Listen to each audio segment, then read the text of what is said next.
Koel Mallick always maintaining a very clean profile.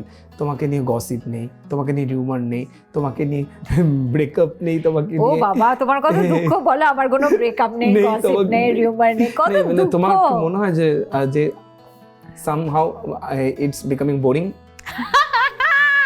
Trolling নেই। আমার সব জার্নালিস্ট বন্ধুদের আমার মন থেকে থ্যাংক ইউ জানাচ্ছি যে তারা তবুও যে আমাকে একটু লাইমলাইটে রেখেছে তাদের ইন্টারভিউজের মাধ্যমে না না সেটা আমি আলাদা। আছি।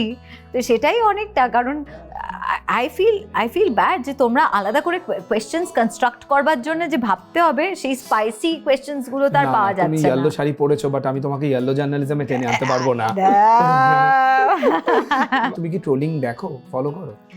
আমি না, আমার মনে হয় ট্রোলিংটা একদম একটা অন্য জায়গা, সেটা আমার মনে হয় একটা ডিপ্রেশনের জায়গা থেকে আসে। যারা ট্রোল করেন তারা যখন ভীষণ বিশ্রীভাবে কাউকে ট্রোল করছেন, বিশ্রী ভাষায় ট্রোল করছেন, তখন আমার খারাপ লাগে যারা করছেন।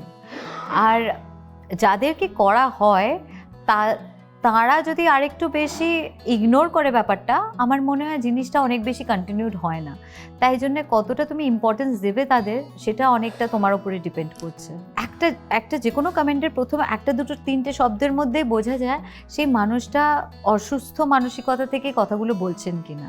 আমার টাচউড দুকা এখনো পর্যন্ত তো কোনো ট্রোলিং হয়, এবার তোমার কথা বলার পরে যদি কালকে থেকে শুরু হয় আমি জানি না, তাহলে আমাকে পার্টি কিন্তু দেবে। সেটা আমি জানি না, হয়তো আমি এতটাই বোরিং পার্সোনালিটি যে there is no question of trolling, সেটাও হতে পারে।